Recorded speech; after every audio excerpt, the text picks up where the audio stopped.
Wetwork Media presents Dan Lauer's Post Meridiem, an unreliable memoir of madness in Los Angeles.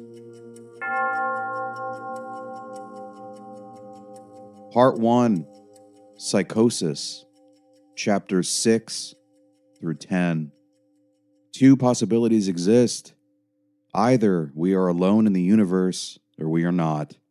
Both are equally terrifying. Arthur C. Clarke.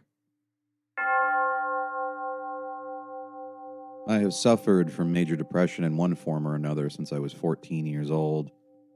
I saw the same psychiatrist for 10 years, but I lost my insurance once I turned 25, and like so many of my generation, haven't found a career worth keeping that offers health benefits. Not that I would want it if I found it. I'm an artist, after all. I had a depressive episode after being off meds for several months just before I moved to Arizona, which was a pit stop on the way to the West Coast. I found a doctor, paid out of pocket, got back on medication, got better, felt better, didn't feel I needed the meds anymore, stopped them, ignored the backslide, and got sick all over again. My last psychiatrist warned me that this would happen. He was an overweight Middle Eastern man in his early 60s, vaguely reminiscent of the bastard love child of a caramel-colored George Lucas and a life-sized version of the Diggum cereal frog. His voice was short and thick, full of wisdom and hummus. He intimidated me when he spoke.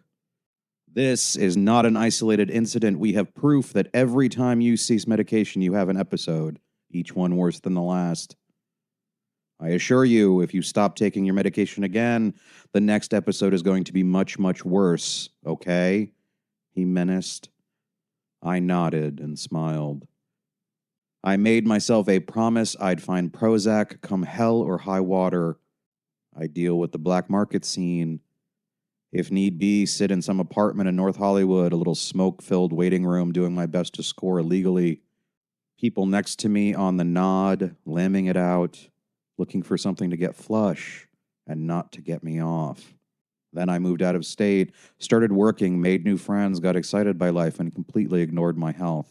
I ate poorly, started drinking again, smoked like a chimney, stayed up all night, took no medication, living fast and loose with the rules and the truth of my mind and body.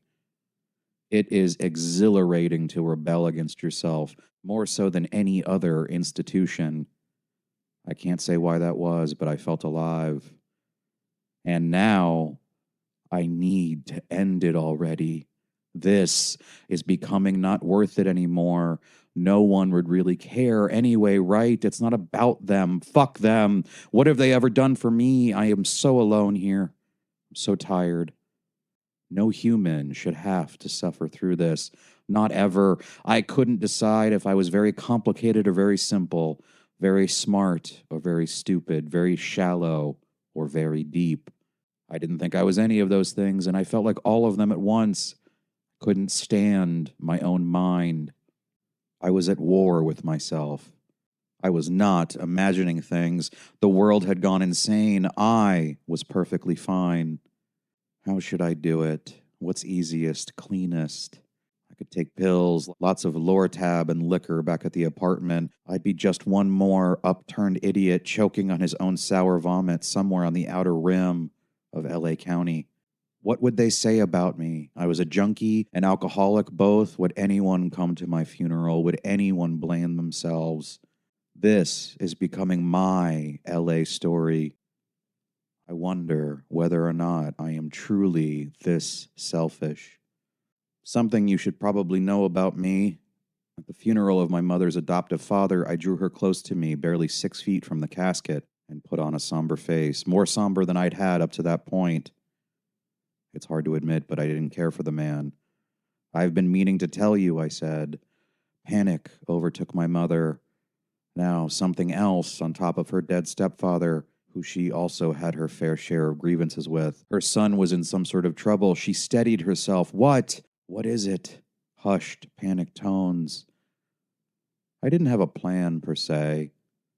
I just desperately needed to break the tension. So the Rolodex of awful lies spun quickly in my head, and within a second or two I settled on one, leaned in just a bit closer, and whispered, I have AIDS. What? She screamed loud enough that the rest of the mourners turned to look at us. She noticed and then turned back to me to find an expression of joy on my face and then slapped me hard on the shoulder. Boil that down to just a single sentence. I lied to my mother about having AIDS at her father's funeral. David gave me the 800 number of a state-run psychiatric facility, and I wrote it frantically on the back of a Vaughn's supermarket circular I had in my passenger seat for some reason. I called the number and explained as quickly as possible. Hello, my name is Dan. I am 26. I am severely psychotically depressed and thinking a lot about suicide. People are out to get me. I can't tell you who or why, and I know it shouldn't be true, but it is. Also, there's an alien living in my brain. I think it's probably a male, but I'm not totally positive. There was an odd comfort in the brevity of the explanation, insane as it sounded. No small talk, no tap dancing, no beating around the bush. Here is what you want to know. Here is what I have to tell you. The woman on the line took my name, phone number, and the details. I didn't know why and did not ask, but I assume it was for record-keeping purposes. Later in the day, around the water cooler, how many nut jobs with extraterrestrial stowaways in their brains today, Maud? She checks her notes. Only the one. Strange. Usually more this time of year. Once the data entry was completed, she suggested I go immediately to the nearest Los Angeles County psychiatric emergency room. Who knew there was such a thing? Then again, why would there not be in that city of all places? Maud asked me where I was located. I still wasn't totally sure. Vague patches of road looked familiar. It was a CVS parking lot, but they dotted the area. I'd driven aimlessly from my apartment in large, weaving loops for some vague amount of time. Minutes, hours, days, a millennia. I told her I lived in Glendale. She told me the nearest location was about 45 minutes away, and that I would need to find someone to drive me.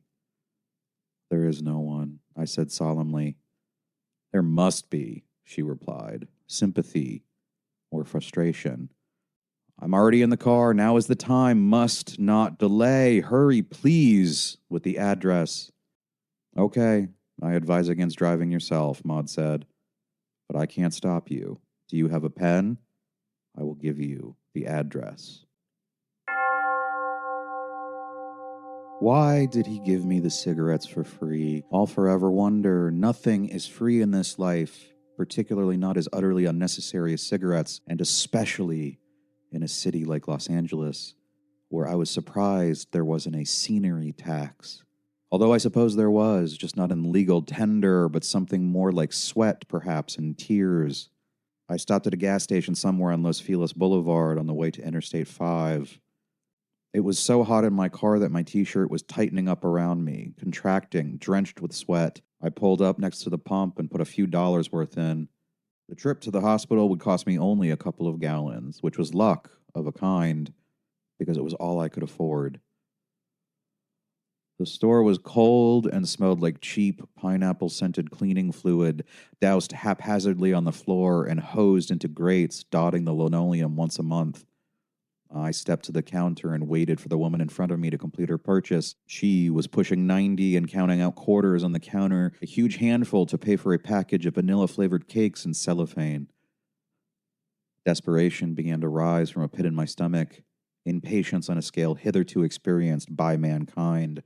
After several agonizing moments standing to the rear, fist to my mouth, stifling another outburst, the change matron moved away and I stepped to the counter. Finally. The clerk was a few years older than me, wore cargo shorts and a wife beater stained with something red, and a trucker hat.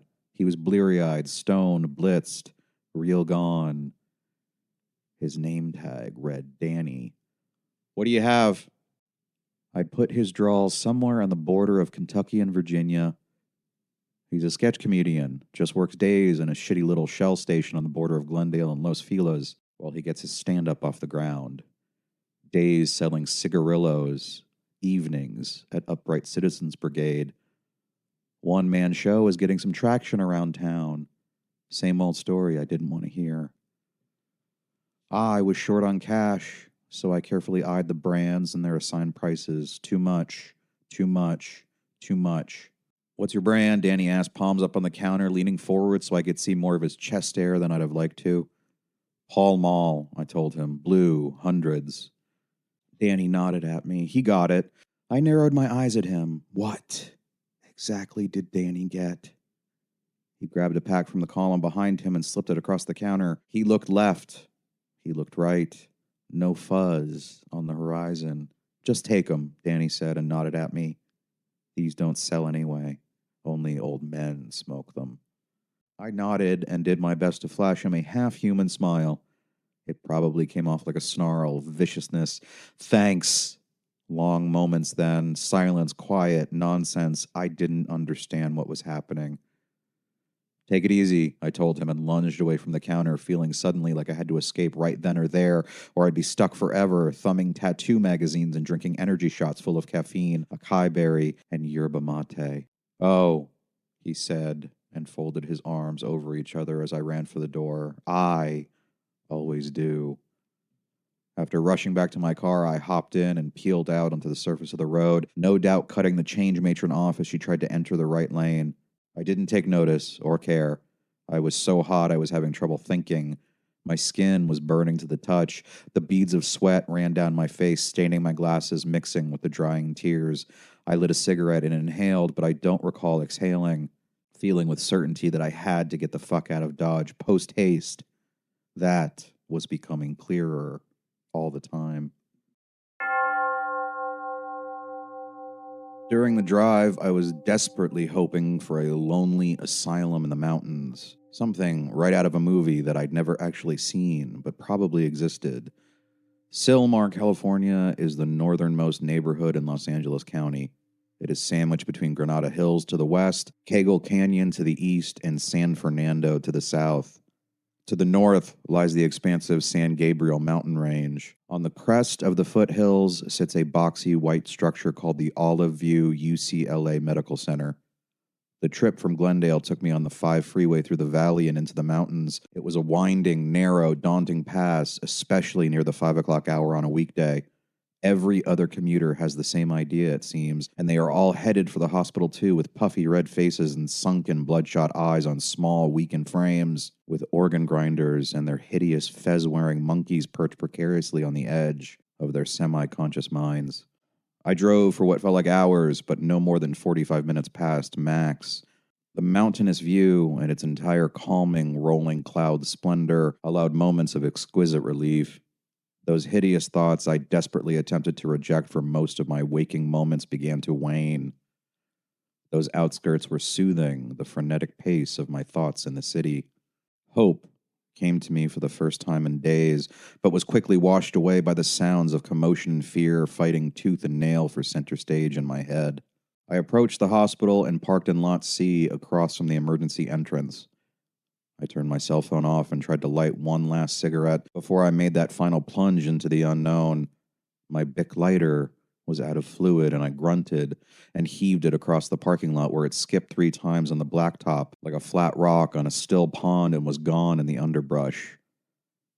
My hands were shaking too violently anyway to align the flame with the tip of the cigarette. That was a sign, obviously. I didn't need another cigarette. I made my way across the parking lot and traversed a grassy patch to the main emergency entrance. This is it. No turning back. The lunatic is on the grass. The building loomed huge ahead, growing larger with every step I took across the grass. And then suddenly I was on pavement, edging closer and closer, and the building began to shrink and come toward me, a reverse push-pull. And on the side of the building, in huge red letters, some graffito had sprayed the words, "Dionysus, get back?" And why is that a question? Am I supposed to turn around? Me, the god of wine and the fruitful harvest? This is my ritual madness. Am I to endure? Find religious ecstasy in the theater of it all? I can't be sure. There are signs all around me. I entered the sliding glass doors of the hospital, and a cool breeze washed over me. I closed my eyes and felt relief on my burning skin. This is good here, no? A metal detector and 2 armed police officers menaced me just inside the lobby. No turnstiles. I wondered why. I was not a criminal. I had done nothing wrong, but the nagging sensation of paranoia assured me that I would be arrested as soon as they saw me. Things were about to get serious. I couldn't make it through the archway. No chance. My possessions would be confiscated. I would be jailed without reason or trial, perhaps Guantanamo. I was an enemy of the state, but no one had figured it out yet, nor had I. They were about to. They had me at last. The sensation was so pure, so incredibly vivid, that I almost pivoted and ran back through the doors and into the parking lot. But reason was still with me, at least in the most basic of terms, hanging by a narrow thread. I am Joseph K. All metal objects in the tray, the voice boomed. Fascist. He was one of them, it was clear. But I didn't want to give anything away. Then, surely, it was not the time. Keys, wallet, cell phone, one loose cigarette, and change all went into a tray. I made it through the metal detector without incident and gathered my things on the other side. Miracle. The guards pay me no mind. He and the other guard are having a conversation about some anonymous, meaningless sporting event. State U versus University State. State U is even money. I am somehow anonymous. And this occurs to me for the first time that day in a city of millions who would step briskly over my rotting corpse with only the worry of staining their shoes on the effluence oozing onto the sidewalk. There was a large array of signs on the ceiling above me. The place was dirty and unkempt. The floors were scuffed, and dry mop drags were apparent everywhere, tracing little steps where the janitor had recently trodden. It was cold and sterile, and not the least bit comforting. I bit my bottom lip and found the sign that read, Psychiatric Emergency Room. These signs were everywhere, and they pointed me through the serpentine labyrinth of empty corridors. Empty. It was late afternoon on a Friday. Why was this hospital almost entirely devoid of people? This was disconcerting. Here, surely, was where the trap would be sprung. But I was soon hopeful that the ghost town population might be indicative of the number of people in front of me, and therefore my wait time in the ER itself. When I finally found the door that I was meant to open and saw the tiny red stenciled letters, Psychiatric Emergency Room, I paused, took a breath, and pushed through to the other side, hoping to be born anew.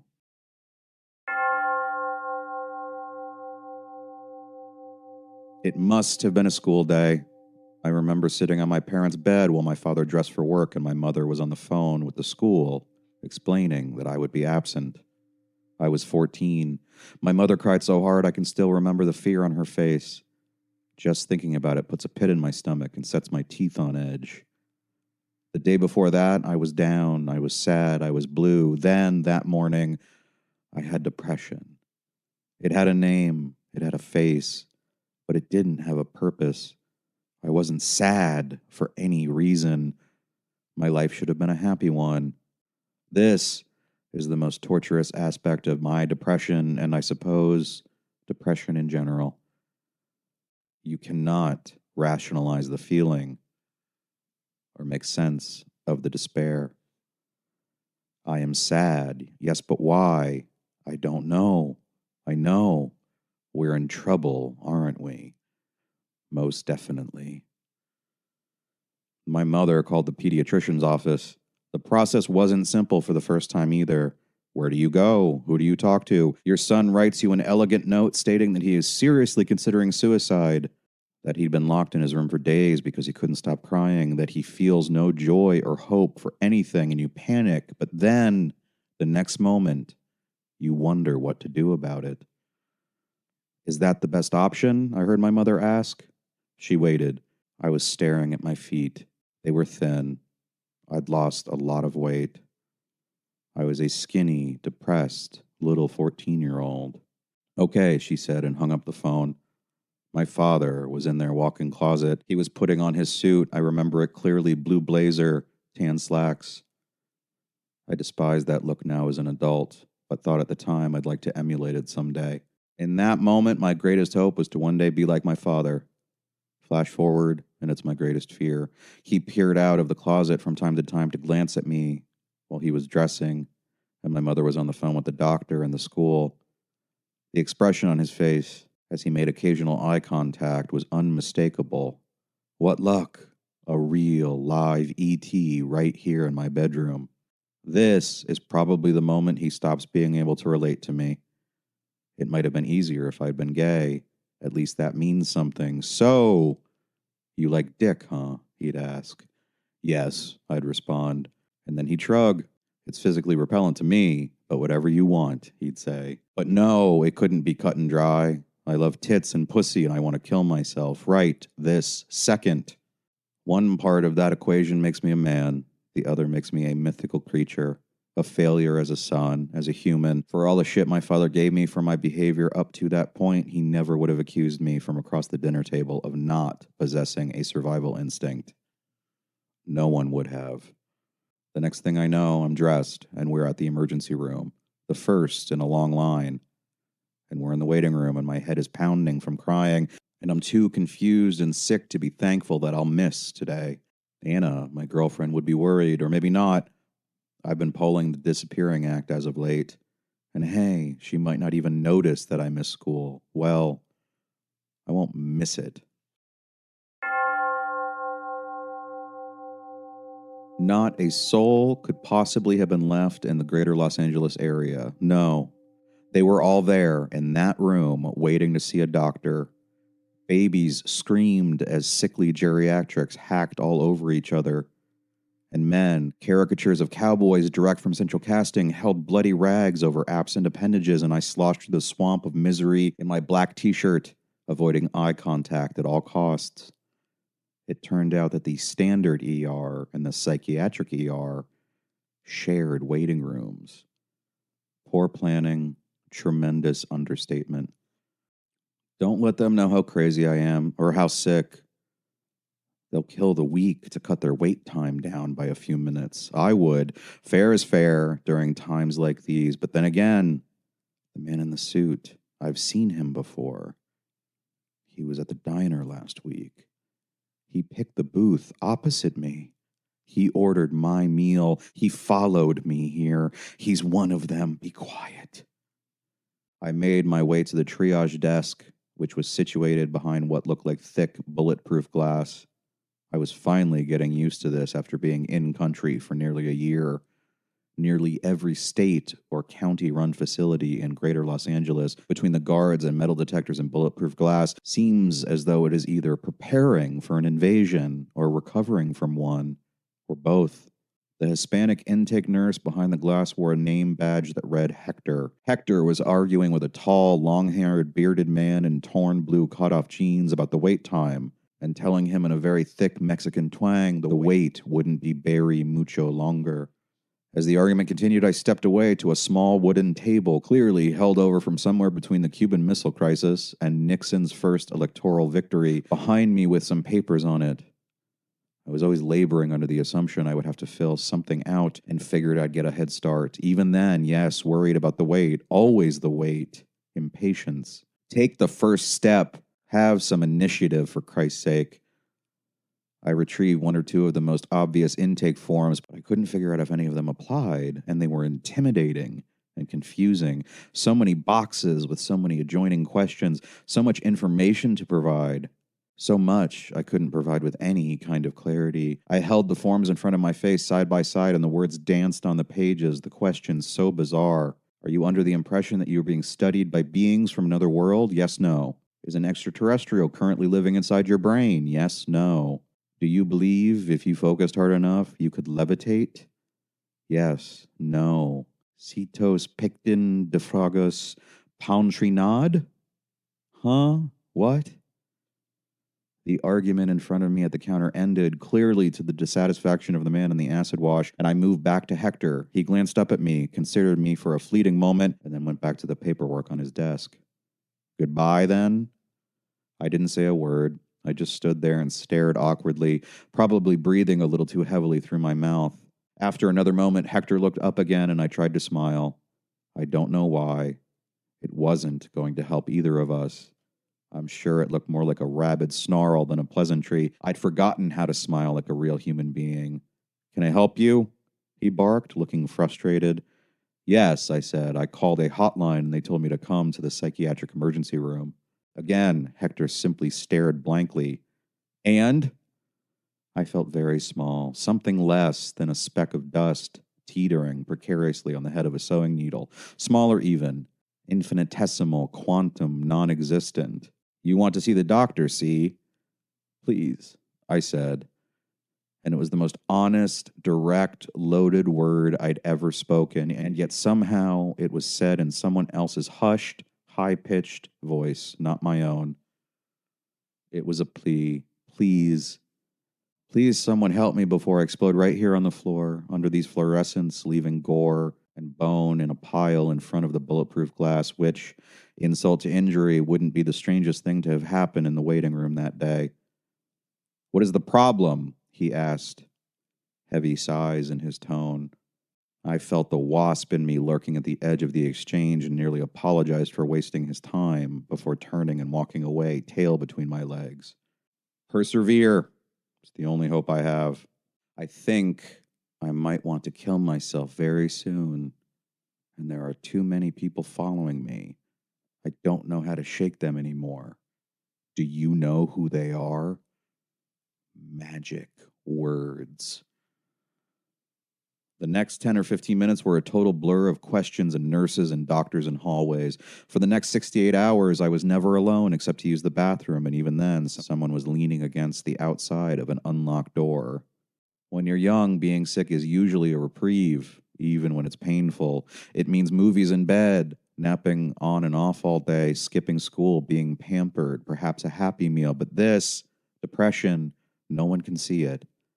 You don't cough, vomit, bleed, or sweat with fever. You have to say it out loud. It's not like if you cut your hand down to the bone, you have to give a hurried preamble before anyone will help you. So sorry to interrupt you, and I know this may make you uncomfortable, but it seems I cut my hand almost off. See it hanging there? Sure. Yeah, that's my blood.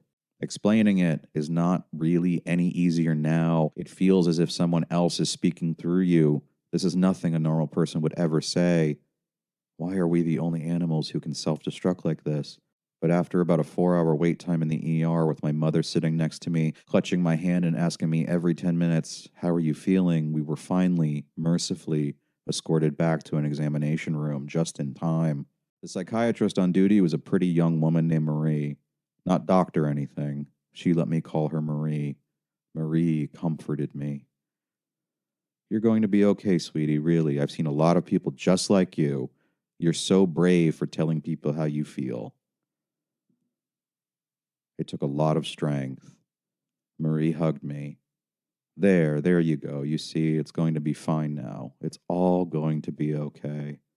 I was simply a little boy to Marie, and she asked me what was wrong, and I told her. I'm thinking about killing myself, or I was thinking about taking a gun to school. I was thinking about holding my class hostage. I was thinking that that would be a good way to get help. It was easier than saying it, I thought.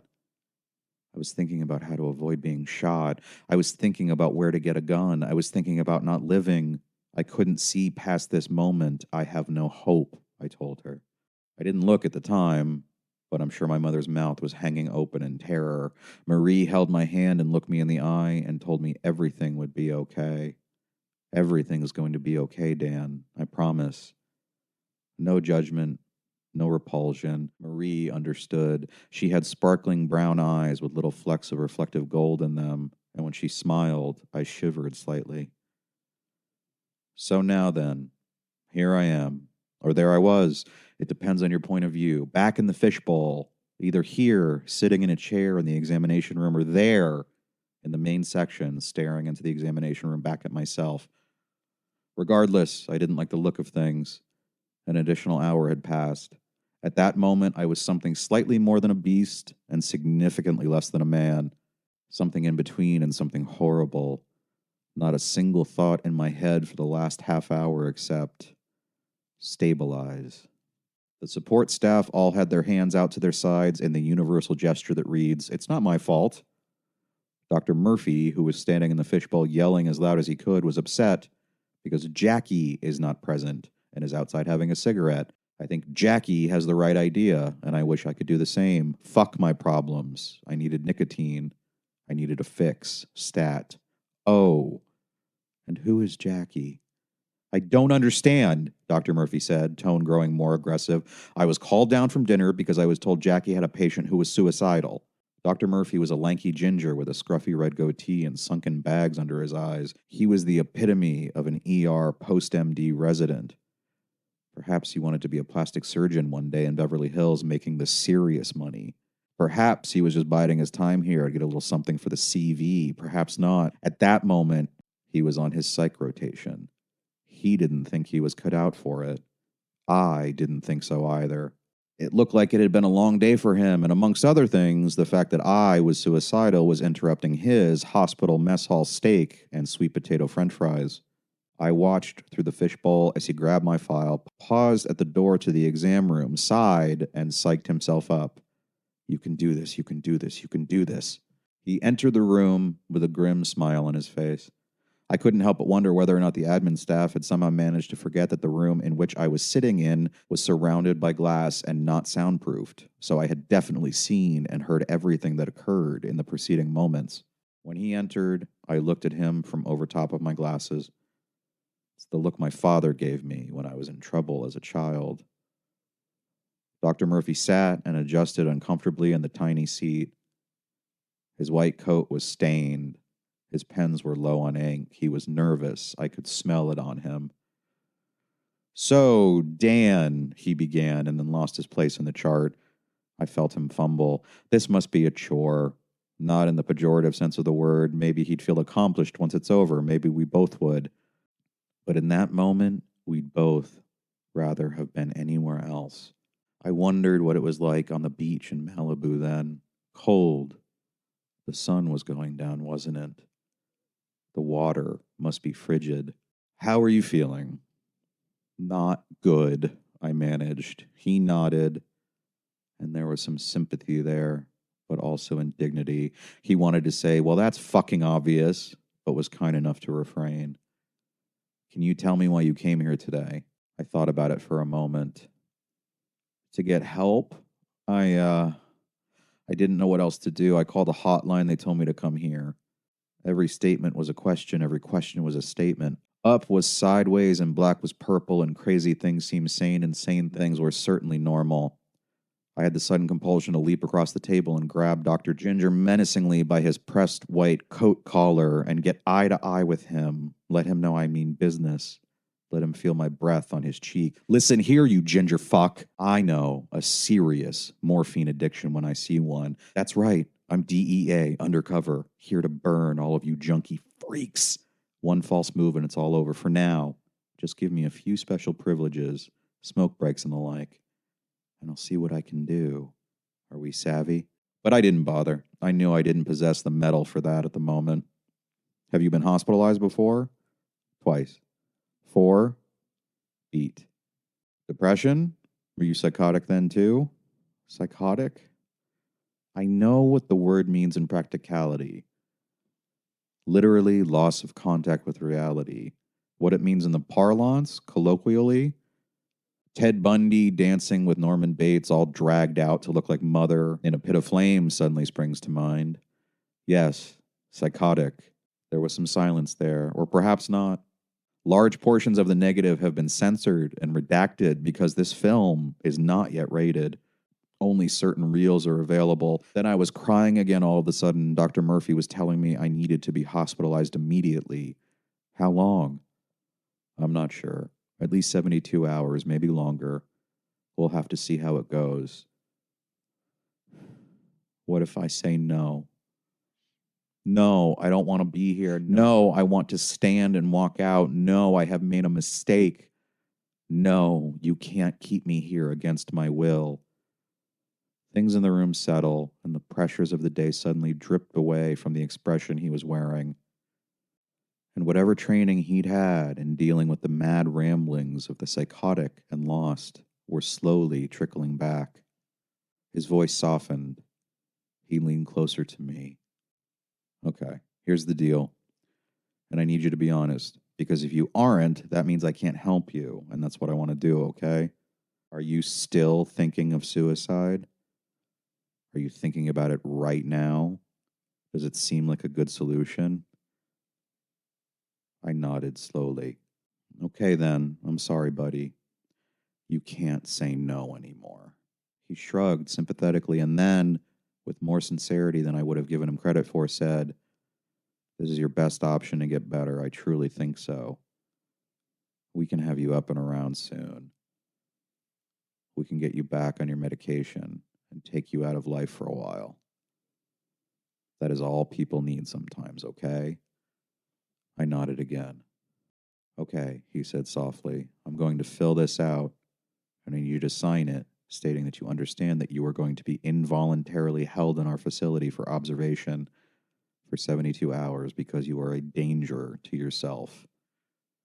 He scribbled on a single sheet of paper, slid it over to me, held out a pen, a huge ball black point.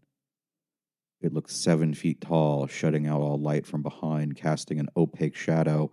It was hard to make out the writing on the paper, scribbled in a distinct doctor's hand. The page in part read, "You are severely depressed and having thoughts of suicide. You are dangerous to yourself." I signed it quickly and without reading the rest, again with a signature that somehow belonged to someone else. "Okay, they're freeing up a bed for you now. We have 2 rooms, the pink room and the blue room. You'll probably be in the blue room. There is staff inside at all times, and they can answer any questions you have. Not much happens over the weekend here, and your 72 hours won't be up until Monday afternoon, but we can get your medication going, okay?" I nodded and began again to well with tears. "What will this cost?" "Now, nothing." "Good," I told him. "I don't have any insurance." He nodded. "Okay." They said that a lot there, and it was starting to aggravate me. The ginger doctor exited the room, and Nurse Paul entered, as if he'd been in the wings, awaiting a silent cue to enter stage left. "Oh, you again." I had signed away my freedom for a minimum of 72 hours. There was no backing out. That was that. "I need to collect your personal effects." "Isn't that a phrase reserved for when someone dies?" No reaction. "You can't take anything in the room with you except for your clothes. We tag it and bag it here. You'll get it back when you leave." "Yeah, I've seen that in a bunch of movies." "I'm serious. Please empty your pockets." I stood and retrieved everything out of my pockets. Nurse Paul sat and organized it neatly on the table. It didn't take him long. The pitiful collection of items was all that made me me at that moment. No more freedom, no more sunshine, no more fresh air, no more cigarettes. I just signed away my right to go home, something that had occurred to me, I suppose, as I was making my mark on the document, but was only really starting to sink in. Each moment, I was confronted by increasingly dense realities within the greater gravity of the situation. Each moment, I was closer and closer to making a run for the door. Insult to injury, it's not like I was particularly concerned about getting any of that shit back.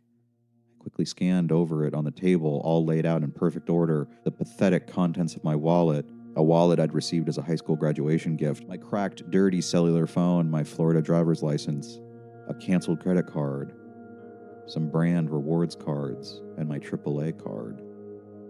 The driver's license gave me pause. I was suddenly sure they were going to arrest me for residing primarily in California for nearly a year and never updating to an in-state license. Nurse Paul made note of each thing as he picked it up and studied it. It may have been the paranoia, but I sensed him judging me out of the corner of his eye, disgusted by what I'd placed on the table. He was either expecting more, or I produced exactly what he was expecting. I couldn't decide which thought was more troubling.